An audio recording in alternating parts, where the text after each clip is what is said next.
probably about 5 or 6 years now when I was talking to Kev, and he had just lost, Ben Simmons and Warren and those guys. And he said, man, I got these sophomores that are really good. And I was like, okay, yeah, well, let's see what we got. And I remember watching you guys play as sophomores up at Box Hill. And I think you guys were playing to your age. And then just to see you guys develop and mature, both on the court and especially off the court, man, it's been really, really great to see. So kudos to you guys, big time D1 athletes. Let's stay on the West Coast and then representing your hometown, man. We couldn't be more proud. Thank you. Thank you. Well, let's get kind of into it, and just kind of, I don't think these players, they know who you are, but they don't really know you. And so, Josh, why don't you start off just kind of giving a little bit of your background, coming from the country, and ending up at Kilsyth, ending up at Box Hill, all that stuff, and then going to AIS. Okay, yep. So yeah, like you said, I started off playing country basketball. So I lived in Ballarat for about 5 years. That's when I started basically doing sort of closer to the elite camps and stuff like that. And then year 10, I moved to Box Hill, and that's where I met, Robert, because we played together, Kelly, all those boys like that. And then I think it was halfway through year 11, I went to the Institute. And so I went to the Institute from, halfway through year 11 until I went to college. Tyler? Yeah, for me, it was, I grew up playing at a small club at Warrandyte. Not many people really know Warrandyte or really where it is. So I started at a small club and kind of end up going to high school at Roseville Sports Academy. And so I met a lot of my Dandenong friends out there and decided to go play there. I think top age under 16s. And then at the same time, it was about half a year later, I ended up moving to Box Hill and playing under Kev from year 10 through to year 12, with obviously Kunen and Kelly and the rest of the boys. And then once Kunen left, it was big shoes to fill for our team, especially school basketball. But yeah, from there, it was kind of just me more focusing on my own game and trying to really set myself apart to get to where I am now. And I've been fortunate enough to play on 4 or 5 different state teams. I played on the national team from 17s through to 19s. And then, now I'm blessed to be able to play at a Division I college at Eastern Washington. You guys want to just kind of expand on your experiences representing Australia, representing your country internationally? Want to maybe talk about some of the players that you played against? And that was a great experience. Both of us were lucky enough to go on 3 tours. So the first one was Guam. That was, I guess, that was our first one. It was interesting. It was a lot of fun, and because it was sort of Oceania teams, we was sort of a breeze. But Guam was a great location, and after that, we then went to Thailand. It was a little bit harder, but I feel like we were still sort of one of the top teams there, other than New Zealand. I think we won the final. I think it was like 30 or 40 points, so that wasn't like too much. And then the last one was in Greece. That was probably the most intense one. We played teams like Mali, who ended up coming second, Canada. Trying to remember who else we played. Lithuania. Yeah, Lithuania. But yeah, that was a tournament where, because it was a world championships, that's why you had better teams, better players. We played a lot of the USA guys that, would have, I guess, high Division I college interest, NBA looks and stuff like that. So that was a tournament for, I feel like both Robert and I really would see where we are in the world. But yeah, Robert, what do you have to say about that? Yeah, for sure. I mean, Guam was just a cool experience. It's obviously the first time putting on an Australian Guernsey was a pretty special thing to do. And like Kunen said, it was a bit of a breeze through Guam, just because, we're a pretty stacked team.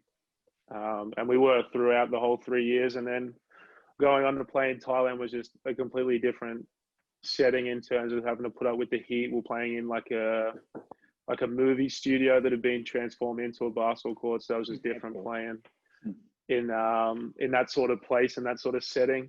And then, we came up against tougher teams. There was Korea there, you had China there, New Zealand, obviously, Philippines. That was a different game when we played the Philippines. That was just after the Oh, big really? fight between Australia and the Philippines in the senior stuff. So yeah, that was a cool game to be a part of, and also definitely an interesting one too. And then going on to the World Cup in Greece, obviously it's a beautiful spot to go play, but we're obviously there to play basketball at the end of the day.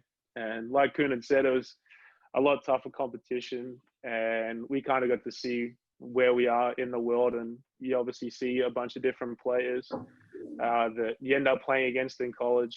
I know there's the big fella from Mali, Big O. He actually goes down to Gonzaga, so I played a bit of open gym with him. Marty, who was on the Lithuania team, I played a bit of open gym with him. He's down at GU as well. So it's just cool just to see those guys kind of after the World Cup as well, but also play against that sort of top tier talent, especially right before going into college. It's going to help prepare us to take that next step as well. Just on that, at the national level, what did it mean to you boys to put on that Australian jersey for the first time? It definitely meant a lot. It was an honor. I feel like you don't really know what to expect or what it's like, but when you put that jersey on, I feel like there's no better feeling. Me not being from Australia, I feel like Australia's done for like a lot for me, and I feel like that was sort of my way to sort of give back and represent Australia as best as I could. But yeah, it was a great experience. Awesome. Yeah, I mean, for me, just like, I mean, you see the jersey with your last name on the back of it, and it just kind of gives you goosebumps just right about before you're about to play. And just seeing that and kind of the path that I'd been through, starting at a small junior club and not really being known, and then being able to improve as each year going on and end up being able to play and represent my home country is just a special thing, and special experiences that you're definitely never going to forget, and be able to tell your kids, and they'll be able to tell their kids for generations to go on. Absolutely. We've got one of those jerseys hanging on the wall at SRO, don't we, Kunen? With the name on the back. It's a nice jersey, hey. Suits the place well. Go ahead, Avi. No, just the difference is with playing basketball here in the VJBL compared to playing in international competition, compared to playing in college. Is the game more physical? Is the game faster? Is it more organized? What are the kind of differences that you guys have experienced? Kind of playing at those different levels. I'd say the game's a lot faster, and just guys are more athletic. I feel like there's a lot of talent here, same as Australia, but guys here it's a lot faster and just it's a lot more athletic. Like you play guys that from the age of 16, they're sort of already known that they're gonna most likely have a chance to go into the NBA because they're either 7 foot or they have a 40-inch vertical or something like that. So like I feel like that's the style of play here. Everyone just plays really fast, a lot of threes. I guess that's the business of college basketball, where they just like to play up and down. It's like what fans like to see. So I would say that's the difference. Yeah, for sure. I mean, VJBL, it's kind of just like a little stepping stone in the scheme of things. And you're obviously younger when you're playing that, but then going on to playing international, it's like that starts to increase the guy's ability, and things that everyone can do starts to increase. Obviously, like Kunen said, the athleticism is just through the roof compared to the VJBL stuff. And then you come over to college, and the game's so quick. I mean, my team I think we're in the top 10 in both 3-pointers made and 3-pointers attempted this year. And the whole preseason, we were in the top 5 for scoring, and we were just playing at such a quick pace that it's like you have to be able to adapt and be able to play at that pace, or it's going to be hard to find minutes in that sort of rotation in that sort of team. Yeah, I mean, it's hard. I always say when you're playing under 14s, those windows, close pretty slow. And then when you're playing under 16s, just a little bit quicker, and 18s quicker. And then in the high-level international that you guys are playing, and in the Division I game, man, those windows close so fast. And kind of pulling it back to what we're doing here, and we're kind of, we're on that extreme lockdown, as you guys know, and we're just trying to train by ourselves, really helping these players, really learn how to train, and just the importance of when there's no defense, and you're playing against cones, or you're playing against chairs, or you're playing against air, how you have to kind of speed yourself up as best you can. Have you guys been experiencing that in this COVID lockdown situation?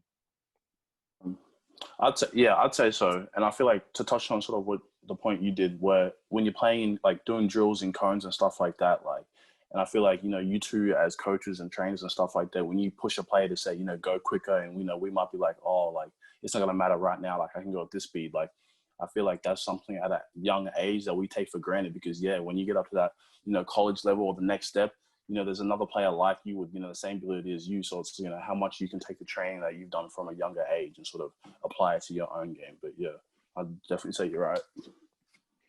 Yeah. I mean, obviously the hardest bit about the COVID stuff is just, especially with you guys being in extreme lockdown back home, it's hard to kind of stay in shape. And that was the big thing for me, was coming back over here, having to do 2 weeks quarantine. When I got here, it's like, I'd done a lot of training while I was home, but it was like even that 2 weeks break where I wasn't able to do anything because I was in quarantine. It's so hard just to get back to the speed of things and being conditioned to be able to do it. And it's like, you kind of realize and see how important a lot of the conditioning side of it is as well. Like, you can go quick in drills and stuff, but obviously nothing beats playing 1-on-1 or 2-on-2, 3-on-3, etc. Yeah. And so you just gotta kind of try and picture it in your brain if you're doing stuff in your backyard and stuff. But it's like Kunen said, you just got to rep it out as quick as you can so it becomes more game-like. And then the more game-like you make it, the better the conditioning is going to be for you at the same time too. And like, when you guys got onto campus last year for the first time, and they're looking at you, Tyler, and looking at you, Josh, and talking about your strength and conditioning coaches, what was the different feedback they were trying to give you, Josh? And then how would they, and I don't want to embarrass you, put you on the spot, Tyler, but I watched you play against Washington last year, and man, you looked just in the best shape I've ever seen you. In Australia, I thought you might have been carrying an extra 5 pounds sometimes. And then you just looked fit. You looked ready. You looked like you belonged at the Pac-12 level right there. Yeah, no, for sure. I mean, you go, Kunen. My bad. For us, for the strength and conditioning coach, for me, they just look at you, and I think the college level, or anytime you take a step higher in basketball, you're always going to need to put on a little bit more weight, and a little bit more speed. So I feel like that's why, like you touched on with Tyler, they might have said to him, oh, he's carrying maybe a little bit weight. But when you get to college, like, he needs that because, he's a smart player too. So he knows how to, use his body and like weight and stuff like that, which is what you need. Like, no one weighs, under 90 kilos no more in college basketball, whether you're a point guard or a big, like, everyone is really strong. And so, like, you need a lot of weight. So yeah, that's, I guess, what they focus on, is being able to, I meant redistribute, not. Oh, but just like, but you understand what I'm saying, though. But you understand what I mean. I know. 90 kilos is pretty heavy. No, but that's what I'm saying. Like, everyone here weighs a lot because everyone's really strong and everyone's still really quick with that strength. Yeah. So yeah, but that's what they said for me. On that point, it also comes down to body fat percentage as well. So it's the amount of lean muscle mass that you guys actually have. So we probably don't really need to touch on it too much, but it probably comes down to a lot of nutrition principles that you guys have followed as well. Big thing for me, like, I thought I drank a lot of water, but I really didn't realize how much water I really needed to drink to kind of hydrate myself. And also, it's not all the time, okay, I'm hungry, I need food.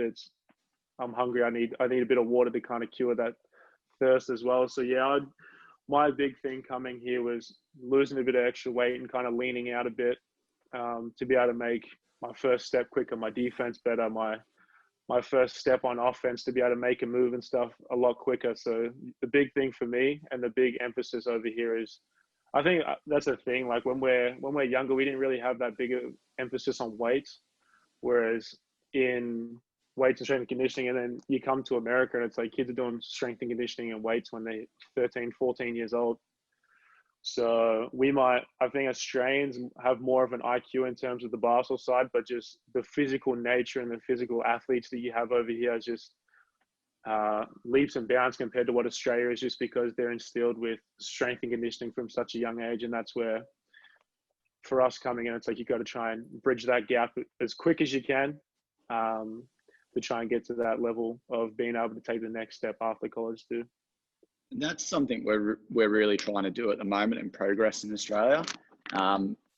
Like how we worked with you, Kunen, before you went over to college, it was about how can we prepare you for college. It wasn't about putting on necessary heaps of size quickly, but it was about, okay, we need to teach Kunen the squat. We need to teach him the basic foundations of, say, a pull-up, for example. Yeah, how did you find that? That actually helped me a lot. I'd say especially for the squatting. So I feel like squatting or just weights in general, sort of like Tyler said, it wasn't something in Australia that I sort of did early on.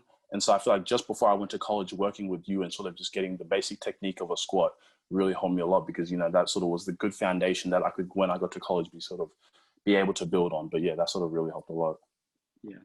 How about you, Robbo? Like, did you have much gym experience before you headed over? Well, my real first kind of gym serious experience is when I got to Box Hill. So I mean, that's kind of late for me being in year 10 to start weights compared to obviously the age that Americans are starting weights at. But for me, it was like we're only going 2 or 3 times a week. We weren't lifting heavy. It was more just, it was like trying to introduce us into weights because we hadn't really done it. So yeah, the last 6 months before I left, Danong actually had put in a little gym in the old Croatian, their gym, or in their stadium. So I was able to get into there and do that. And the big emphasis was me on just getting technique and everything right. So I could come over here, and even if the technique that I was being taught, I didn't really have an idea of, I knew I had at least the base functions and the base understanding of being able to do a simple squat or a simple deadlift, or just the simple things that it takes to be able to help improve off the court to also help you on the court. Yeah, definitely. And, I think everybody, well, I don't want to say everybody in our group, but most people we come across, everyone wants to play college basketball and live in that college basketball life. And I think, especially when you see it on Instagram and the social media, it looks like the coolest experience of all time. But what I tell everybody before they go over there, the key to playing college basketball, not just playing college basketball, but succeeding at college basketball, is your ability to handle adversity. Because your teammates are going to challenge you. Your coaches are going to challenge you. The coach that was recruiting you and saying you're the best and we want you is now in your face getting after you. And so your ability to kind of handle that adversity and handle the tough times, that's college basketball right there. Please explain. No, I agree, definitely 100%. Just from the, coach aspect too, he's over here saying, we want you to play, these amount of minutes and stuff like that. But when you get over here, you still got to prove yourself. You still got every single day, you got to work hard, because, when you're at home, you might be, year 12, the oldest. And then when you come out of college, you're a freshman, one of the youngest. You don't really have much playing experience. It's a new foreign country. There's a lot of adversity. And you're right. It's just how well you can handle it. And I think being able to sort of listen and talk to other people who have sort of experienced that will really help you a lot. So while I was over here, I was calling someone else who was a sophomore at another school saying, hey, listen, I'm struggling here. What do I need to do? Or coaches that are back home who talk about college and sort of experienced it, ask them, hey, listen, I'm going through this. How can I help? How can you help and stuff like that? So there's a lot of adversity, but you can sort of help yourself by sort of asking others. But yeah, that's what I'd say. I think Kunen touched on a really good point there of the communication side of things. That's something you and I, Avi, are really trying to push this group to do at the moment, that they need to be reaching out, 1, to their coaches, and 2, to teammates, to find ways that they can get through this right now. As Kunen said, you reach out to those that are a bit more experienced to help you out, and in return, you try and help out your teammates as well. That's something we're really trying to push at the moment with this group. Yeah, I definitely experience the same sort of thing with Kunen. It's like college coaches say what you want to hear to get you over here, but then it's once you get here, you're the fresh meat on campus, and it's like you really have to prove yourself. And I think for me, the adversity I went through in my freshman year was like I was used to playing all the minutes in my high school team. I was used to playing between 15 to 20 minutes. With NBL 1 before I left, I played 15 or so minutes in the World Cup stuff, and it was like coming in, and I ended up only averaging 6 minutes a game for my freshman year. And it's like coming from where I'm playing a lot back home to coming over here and just having to start at rock bottom, you have to really be mentally tough. Absolutely. And it was a thing that I struggled with a lot at the beginning, because it's like, I feel like I kind of rested on my laurels a bit and what I'd done in the past. But that's where I started to message. I was fortunate enough to play with Dexter Cambridge, Drew, Anthony Drimmick, even Sam Froling, who was a teammate, but he's also playing professionally back home. It's like guys that have been through the experiences of college. Like Kunen said, you kind of reach out and see what they went through, what they did to get through the adversity. And the thing that, like, I got a little sister that wants to come to college, and the thing I always say to her is, you really have to love basketball if you want to come over here, because it's basketball, basketball, basketball. You've got, for me, it's like 7 a.m. individual session, 8 a.m. weights, 9 till 12 practice. You got class, straight from class, I go to an individual, come back, get a bit to eat. Then I go to study hall. And it's like, that's the same thing every single day. That's like, if you don't love basketball, then you're definitely going to struggle, especially being on the opposite side of the world, away from everything you're used to and all your family and friends and everything. So that's what the two things that I'd say is, you got to be really mentally tough, and being able to know that if a coach is going at you, he's not going at you because he doesn't like you. He's going at you because they want to help you improve and get better, and they're just doing it for the benefit of you. So being mentally tough and just loving the game of basketball is the two things that I'd say for making sure that you really got to be coming over to college. You got to worry about when the coach doesn't get on you. Then you're in trouble. Exactly. Then you'll be at a new school the following year. Yeah, for sure. I think that really ties in with our core values that we've been driving with our group as well, Harvey, of the belief, the discipline, and the ownership. You need all three of those if you're going to go to college basketball and be successful, because as Robbo just said, there's a very strict routine that he needs to follow. And when it comes to the coaches giving you feedback and being on your backs, you need to have that discipline and that ownership to take accountability for what they're saying and work with it. Yeah. Cool. And then just some stuff off the court, like you guys are in two completely different environments. Like Josh is in a city school in San Francisco, and then Tyler is, well, Cheney. It's an interesting place.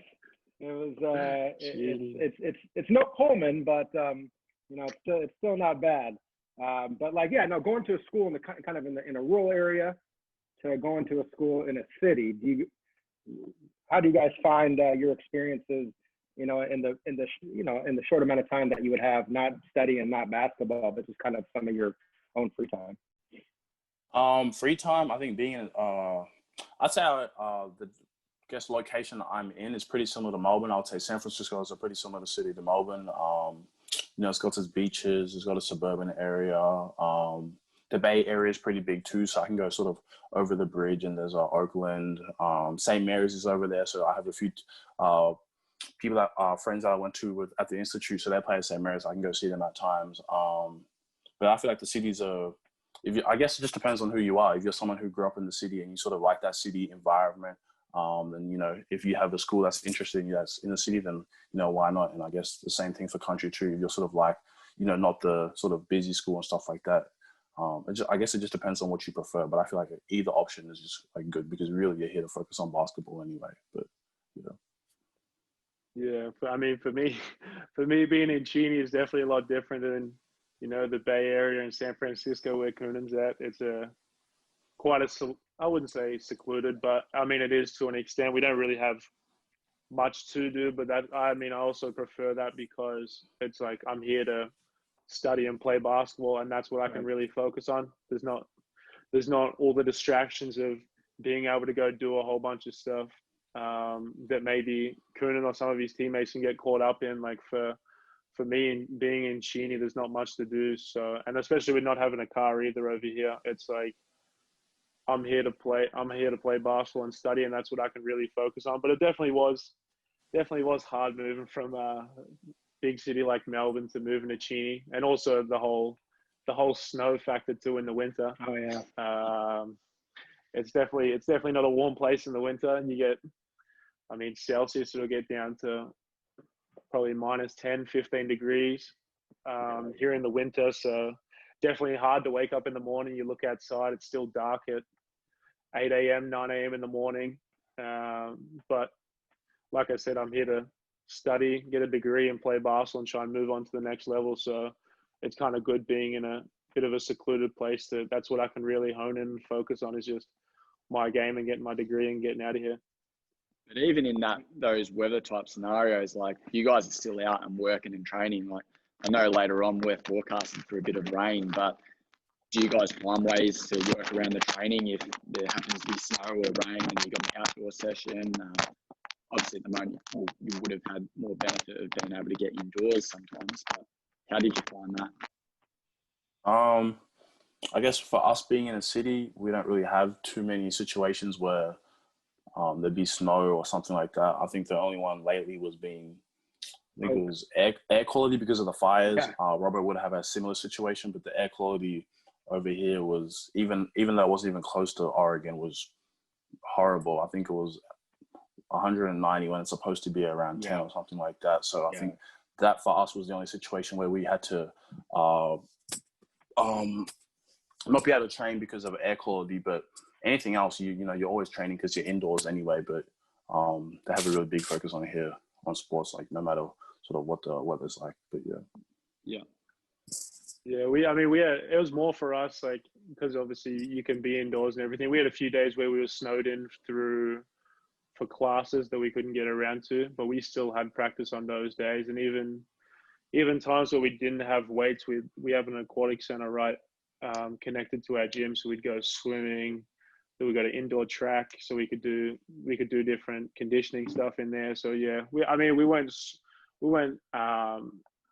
stopped by much of it because obviously everything's indoors, like Kunen said. But yeah, we had the air quality thing too. We were shut down for a week. Just last week, we had no practice from the Friday through to the following Wednesday, and then on the Thursday we could only do light shooting just because of the air quality. But yeah, the snow and stuff, because we're inside, we don't really get stopped too much by it. But I mean, even if it was raining, we would still go outside and do stuff, especially for weights wise. It's just about playing it smart. Yeah, for sure. All right, and then go ahead, Sean. I was going to bring it to Kunen. I know you've got a bit of a knee injury that you're rehabbing at the moment.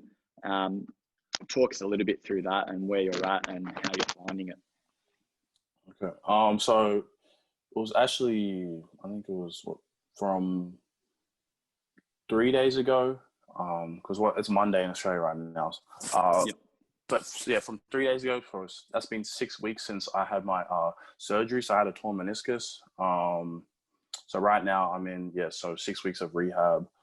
It's actually going really well. I should be projected to be back by November. Mid-November, which is when the season starts. So that'll be really good timing. I don't know. I would say, right now it's not a too bad time to have it just because there's no game. So, I'm not really frustrated because I'm not really missing too much. But for all the people that have an injury, sort of just every single day, just take it slowly. Take every instruction step by step, because you don't want to rush through it. Otherwise, you could possibly get injured again. But it's also, I guess, I'd say a learning experience for myself just to sort of be able to slow down, work on some other things that I would like to add to my game instead of just, practicing with everyone else. But so I'll be back soon, but excited for the season. It's been a good opportunity for you in particular that I know before you went to college, we were working quite a lot on that overloaded patella tendon issues you had. How have you found this rehab to help you with that, where you're working on your strength, your single leg balance work, obviously building back into your plyometrics now, as you were saying. How have you found that to help? I'd say it's helped a lot. Like you said, we were sort of working all that sort of single leg stuff that, because, we didn't do weights a lot in Australia early on, I would definitely say I had weak legs for someone sort of in my position, or just for someone who played basketball. And so being able to do that rehab and start with the basics, where it's just stuff like I can really strengthen my quads and my glutes, just so I can, help my knees, because, all basketballs will end up having, I guess, when they get older, bad knees. So it's sort of good to take care of them right now, but it's helped a lot. Yeah, definitely. It's good. Robbo, have you had any sort of injury scares or anything that you've sort of worked along through your career? I mean, for me, it's been a lot of ankle issues along the way. And so even like now, I don't have any ankle injuries or anything now, but I still go in 2-3 times a week to our athletic training room and do rehab for that, just to keep on strengthening my ankles. So it's more preventative stuff than rehab stuff, just to be able to strengthen them up. And obviously with jumpers, neopatellar tendonitis, I've had that since I was probably 13, 14 years old. So being able to focus on that sort of stuff, especially in a time like this where we can't work out as much as we usually would, it's been really good for me. My body feels great, and I feel like it's starting to really pay off. Even though I'm not rehabbing anything, I'm just more trying to prevent future injuries from happening so I can stay on the court longer. Because at the end of the day, the longer you can stay on the court and keep on improving yourself, the more you're going to have the ability to keep on going on further after college. Sorry, Sean, but we talked about this the other day, is the difference between kind of being injured and being hurt. You got to be uncomfortable when you're playing basketball, but then it's like that pain that you kind of got to be concerned about. And I feel like in college coaches, man, there's a lot of pressure to play when you're hurt. Not necessarily injured, but when you're hurt, you still got to play. I think it's fact or fiction. No, you definitely touched on that right there. There's a difference between, playing hurt and playing like actually injured. I think it's sort of know your body. At the same time, you never want to give up too easily, because, something minor you can definitely play through. I feel like it's definitely in college basketball. It's like, if you can play through it, play through it.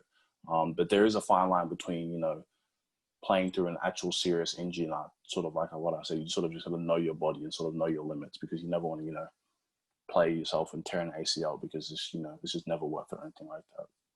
I think we saw a great example today in touching back on the ankle sprains of LeBron in today's final series against Denver. He's hurting and he's not moving as well as he normally does, but he's still out there and battling through. But they're playing it smart, aren't they? And Robbo, you'd find similar things with your ankles, wouldn't you?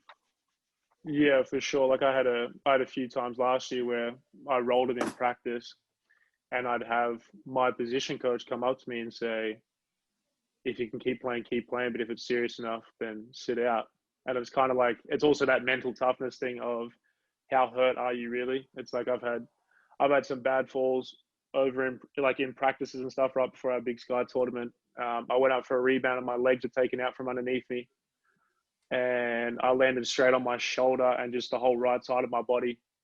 And the whole right side of my body for the rest of practice was numb, but I knew that I really had to keep on going, because I wasn't hurt where I was going to do any further stuff. It was just I was sore from that fall, and it was just being mentally tough and trying to push through the little niggles and stuff, because every basketball has niggles, and everyone's going to be sore at different stages. It's just how strong are you mentally to be able to push through that soreness, or is it a serious injury where you actually need to sit out? So definitely, the thing that coaches harp on over here is the question of, are you injured or are you just sore? I think that mental toughness side that we're touching on, Kunen, you're reading a really good book by David Goggins at the moment. Do you have any sort of takeaways that you can give the athletes from this? I'd say the biggest one from that book would just keep pushing. You don't really know to your limits till you really go through them, which, I mean, for some people may not make a little bit of sense, but I feel like just if you really think you're at the end, we'll just give it one more push and really see where you can go. Because there's times where, you might, I guess, for example, I would say for myself, when I first started dunking, I'd keep trying, couldn't get it. And I'd be like, I'm going to sit down, I can't do it. But that one sort of mental push, and I'll try it, and then you end up dunking it. And it's just like, you would have never have done that if you just didn't give that one more go. Or, you wouldn't have made that extra lap if you just didn't push yourself that hard. So it's just, I think, just being able to just, when you really feel like, you've had enough, just give it that one more push and really see where you can push yourself, because ultimately that's how you get better. Like if you keep, going to your limit, I'm done today, well then you just never get better. You're always just going to plateau and sort of stay at that same level. But yeah, that's all I have to say. That's sort of big takeaway from that book. Whether you run, walk or crawl over that line, you're going to find a way. And if you can't, you keep trying until you can. Exactly. Yeah, exactly. Man, I just want to thank you guys for your time. I know, man, like the schedule that you laid out, Tyler, you don't have too much free time. And so, man, it means a lot to us. It means a lot to the players.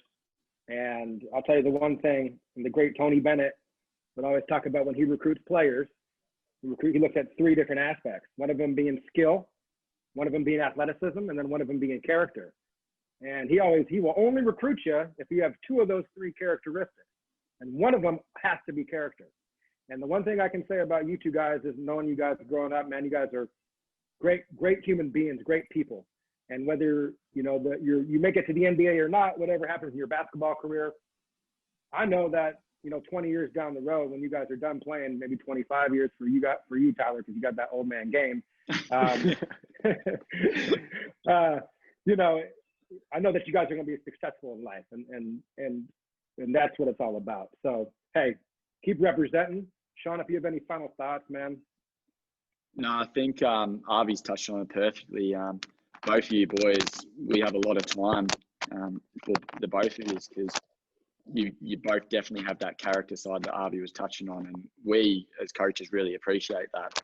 And it's great to have role models like you guys in the basketball world for the athletes that we are working with, because we know that we can reach out to you to give us a hand where we need, or if an athlete needs a bit of a pep talk, we know that because you guys have that character, you can help us out with that, and that it's greatly appreciated. So thanks for the time. Keep working hard as you are, and look forward to seeing you guys on the court in late November.